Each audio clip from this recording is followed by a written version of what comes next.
जय हिंद, वंदे मातरम। साथियों, मैं शत्रुघ्न सर और आप सभी का SSC official 2K YouTube channel पर मैं स्वागत करता हूं। आज की क्लास में MPESB PNST पर नर्सिंग एग्ज़ाम 2026 जिनका एग्ज़ाम 10 जुलाई को है, तो मैं प्रीवियस ईयर के प्रश्न को इम्पोर्टेंट लाया हूं। बहुत इम्पोर्टेंट हैं, जो कि आने वाले पेपर के लिए ये प्रश्न लाभदायक होंगे। इसलिए साथियों, आप सभी इन क्लास को अंत तक देखें और अपना स्कोर अंत में ज़रूर बताइए आपका प्रश्न कितना सही हुआ है। तो पहला प्रश्न है, आप ध्यान से समझिएगा। प्रश्न में कहा, मानव शरीर में सबसे अधिक कुल कैल्शियम कहाँ संग्रहित रहता है? तो इसका सही जवाब होगा हड्डियों और दांतों में। यहाँ से जो है सी आपका बिल्कुल सही आंसर होगा, हड्डियों और दांतों में। अगला प्रश्न है, और आप सभी इस वीडियो को एक बार लाइक कर दीजिएगा। चैनल पर पहली बार आए हैं, सब्सक्राइब करके नोटिफिकेशन घंटी को जरूर आप ऑल पर कीजिएगा। प्रश्न संख्या 2, मानव शरीर में ICF का प्रमुख धनायन कौन सा है? तो राइट आंसर होगा पोटासियम। यदि आप बी का चयन किए हैं तो बिल्कुल आपका राइट आंसर है पोटासियम। आइए अगला प्रश्न को देखिएगा ध्यान से। इसमें कहा, सामान्य वयस्क में रक्त का लगभग कितना प्रतिशत प्लाज्मा होता है? तो याद रखिएगा 55% होता है। यहाँ से जो है सी बिल्कुल आपका सही आंसर होगा। नेक्स्ट प्रश्न है, किसी चालक का प्रतिरोध किस पर निर्भर नहीं करता है?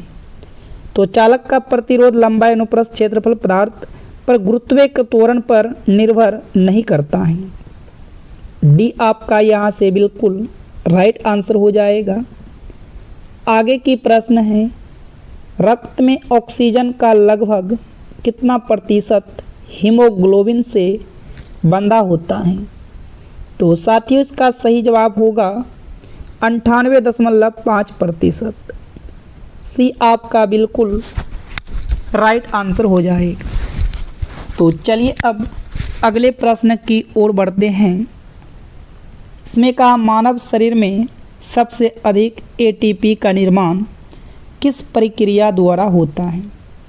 तो याद रखिएगा ऑक्सीडेटिव फास्फोराइलेशन के द्वारा होता है। यदि आप सी का चयन किए हैं तो बिल्कुल आपके सही आंसर हैं। आगे की प्रश्न है, MRI में मुख्यतः किस परमाणु के नाभिक का उपयोग किया जाता है? तो इसका सही जवाब होगा हाइड्रोजन। यहाँ से जो है बी आपका बिल्कुल राइट आंसर हो जाएगा हाइड्रोजन। अगला प्रश्न है, रेडियोधर्मी क्षय की दर किस पर निर्भर करता है? तो याद रखिएगा नाभिक की प्रकृति पर। सी जो है आपका बिल्कुल यहाँ से राइट आंसर हो। आगे की प्रश्न है, मानव शरीर में कार्बन डाइऑक्साइड का अधिकांश भाग किस रूप में परिवाहित होती है? तो इसका सही जवाब होगा बाइकार्बोनेट आयन। यदि आप सी का चयन किए हैं तो बिल्कुल आपका सही आंसर है। अगला प्रश्न है, मायोपिया को किस लेंस से ठीक किया जाता है? तो मायोपिया किस लेंस से ठीक किया जाता है? तो अवतल लेंस। बी आपका बिल्कुल यहाँ से राइट आंसर हो जाएगा अवतल लेंस। अगला प्रश्न का आंसर दीजिएगा, विद्युत धारा का चुंबकीय प्रभाव सबसे पहले किसने खोजा था? तो विद्युत धारा का चुंबकीय प्रभाव सबसे पहले ऑरस्टेड ने खोजा था। यदि आप सी का चयन किए हैं तो बिल्कुल आपका सही आंसर है। आगे की प्रश्न है, मानव शरीर में कुल रक्त की मात्रा शरीर के भार का लगभग कितना प्रतिशत होती है? तो इसका सही जवाब होगा 7%। बी आपका यहाँ से बिल्कुल राइट आंसर होगा। आगे की प्रश्न है, सामान्य मानव रक्त में सबसे अधिक संख्या किस प्रकार की WBC की होती हैं? तो इसका सही जवाब होगा न्यूट्रोफिल। यदि आप सी का चयन किए हैं तो बिल्कुल आपका राइट आंसर है न्यूट्रोफिल। अगले प्रश्न का आंसर आप सभी बताइएगा, निम्नलिखित में से कौन सा सबसे अधिक विद्युत ऋणात्मक तत्व है? तो इसका राइट आंसर होगा फ्लोरीन। यहाँ से जो है सी आपका बिल्कुल राइट आंसर हो जाएगा। आगे की प्रश्न है, मानव शरीर में सबसे बड़ा लसीका अंग कौन सा है? तो इसका सही जवाब होगा पिल्हा। सी यदि आप लगाए हैं तो बिल्कुल आपके राइट आंसर हैं। इस प्रश्न का आप सभी आंसर कीजिएगा। MRI में चुंबकीय क्षेत्र की इकाई क्या है? तो MRI में चुंबकीय क्षेत्र की इकाई जो होती हैं वो टेस्ला होता है। बी आपका यहाँ से बिल्कुल सही आंसर होगा। अगला प्रश्न है, फेफड़ों में गैसों का विसरण किस नियम पर आधारित है?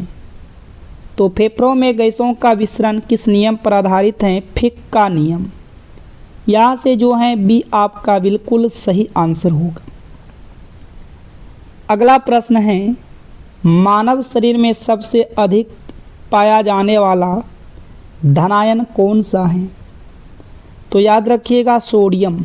यदि आप ए का चयन किए हैं तो बिल्कुल आपका सही आंसर होगा सोडियम। आगे की प्रश्न है, निम्न में से सबसे प्रबल अम्ल कौन सा है? तो इसमें सबसे प्रबल अम्ल कौन सा है? तो हाइड्रोक्लोरिक अम्ल। यहाँ से आपका बी जो है बिल्कुल सही आंसर होगा। आगे की प्रश्न में है, इसका जवाब कीजिएगा आप सभी। मानव शरीर की सबसे छोटी अंतःस्रावी ग्रंथि कौन सी है? तो इसका सही आंसर होगा पैराथायरॉइड। यदि आप सी का चयन किए हैं तो बिल्कुल आपके सही आंसर होगा। आइए अगले प्रश्न का आंसर कीजिएगा साथियों। मानव शरीर में सबसे अधिक पाया जाने वाला जैव अणु कौन सा है? तो इसमें से प्रोटीन आपका राइट आंसर होगा। इसमें ए जो है आपका बिल्कुल सही जवाब हो जाएगा प्रोटीन। तो चलिए अगले प्रश्न की ओर। प्रकाश का वेग किस माध्यम में अधिकतम होता है? तो प्रकाश का वेग अधिकतम निर्वात में होता है। किस में होता है? निर्वात में होता है। यदि आप यहाँ पर सी का चयन किए हैं तो बिल्कुल आपके सही आंसर हैं। अगला प्रश्न है, विद्युत धारा का SI मात्रक क्या है? तो विद्युत धारा का SI मात्रक एम्पियर है। सी आपका बिल्कुल यहाँ से राइट आंसर हो जाएगा। विद्युत धारा का SI मात्रक एम्पियर होता है। अगला प्रश्न है, मानव शरीर में सबसे बड़ा अंग कौन सा है? तो मानव शरीर में सबसे बड़ा अंग यदि आपसे पूछ लिया जाए तो साथियों इसका सही जवाब देना है त्वचा। बी आपका बिल्कुल यहाँ से राइट आंसर होगा त्वचा। आगे की प्रश्न है, न्यूटन का दूसरा नियम किससे संबंधित है? न्यूटन का दूसरा नियम किससे संबंधित है? बल और त्वरण से। बी आपका जो है बिल्कुल यहाँ से राइट आंसर होगा। आगे की प्रश्न है, pH बराबर 1 वाला विलयन किस प्रकार का होता है? तो pH बराबर 1 वाला विलयन जो होता है वह प्रबल अम्लीय होता है। यदि आप सी का चयन किए हैं तो बिल्कुल आपका राइट आंसर होगा प्रबल अम्लीय होता है। अगला प्रश्न है कि NaCl का सामान्य नाम क्या है? तो NaCl का सामान्य नाम है सामान्य नमक। सी आपका राइट आंसर होगा सामान्य नमक। अगला प्रश्न है, रक्त में ऑक्सीजन का मुख्य वाहक कौन है? तो रक्त में ऑक्सीजन का मुख्य वाहक जो है इसका राइट आंसर होगा हीमोग्लोबिन। बी जो है आपका बिल्कुल यहाँ से राइट आंसर हो जाएगा हीमोग्लोबिन। आगे की प्रश्न है, विद्युत प्रतिरोध की SI इकाई क्या है? तो विद्युत प्रतिरोध की SI इकाई है ओम। सी आपका जो है बिल्कुल यहाँ से राइट आंसर होगा। अगला प्रश्न है, प्रकाश का अपवर्तन किस नियम पर आधारित है? तो प्रकाश का अपवर्तन जो है स्नेल के नियम पर आधारित है। बी आपका यहाँ से बिल्कुल राइट आंसर होगा। तो साथियों, आज आपके एग्ज़ाम है, आप सभी जो हैं अच्छे से एग्ज़ाम दीजिए। बेस्ट ऑफ लक, आप सभी का एग्ज़ाम बेहतर जाएगा हम उम्मीद करते हैं। और आप इन 30 प्रश्न में कितने प्रश्न राइट किए मुझे कमेंट कर दें। एग्ज़ाम देने जाने से पहले आप सभी इस वीडियो को एक बार लाइक कर लीजिएगा और चैनल पर पहली बार आए हैं सब्सक्राइब करके नोटिफिकेशन घंटी को ज़रूर आप ऑल पर रख लीजिएगा, ताकि जैसे आप एग्ज़ाम हॉल से बाहर निकलेंगे वैसे ही आपको हम सबसे पहले एनालिसिस 101% कराएंगे। इसलिए आप इस चैनल को सब्सक्राइब कर लीजिए और मैं सभी का उम्मीद करता हूं कि बहुत ही अच्छे एग्ज़ाम जाने वाले हैं। तो चलिए फिर मिलते हैं नेक्स्ट वीडियो में एनालिसिस के साथ। Thank you, all the best.